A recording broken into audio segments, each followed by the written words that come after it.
Assalamualaikum guys. Okey, hari ni kami geng Cendawan Peta akan membuat satu game, iaitu meneka color dan susunan cawan. Okey. Dan grup terakhir akan diberi denda, iaitu menyanyikan lagu raya. Okey.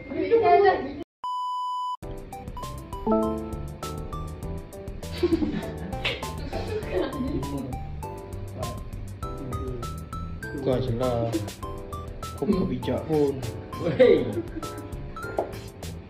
Satu betul. Satu. Oh, aku tahu. Ni peluang terakhir korang ni.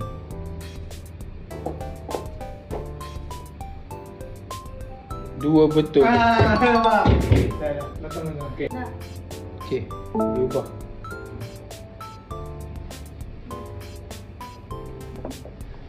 Penny kau. Penny kau. Oh, betul-betul lupa. Satu betul. Dua betul. Dua betul, dua betul. Apalah, kau ni pening. Ya, dua betul. Salah semua. Okey. Okey, Tukar balik. kau balik. Okey. Tukar. Sekali. Satu betul. Okey.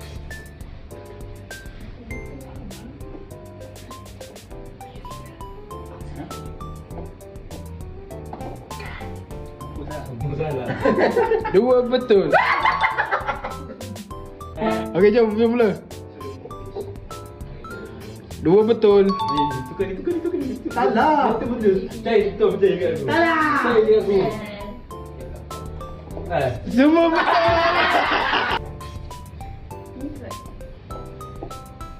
10 9 8 7 6 5 4 3 2 1.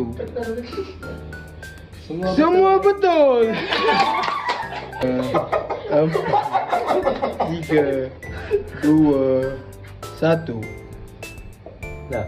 Dah. Dua betul. Oh, tadi. Tadi sayang, bergerak lagi. Okey, percubaan terakhir. Kalau betul, anda tidak boleh nyanyi lagu. Kalau salah, anda akan didendangkan sebuah lagu raya. Okey, percubaan terakhir ya. Tim 3. Okey, jantung mula-mula duk. Okey, penukarannya. 10 9 8 7 6 5 4 3 2 1. Tenet. Semua salah. Okey, 1 2 3. Harum semerbak bunga melati. Yes. Jauh di mata, dekat di hati. Ketipung saya.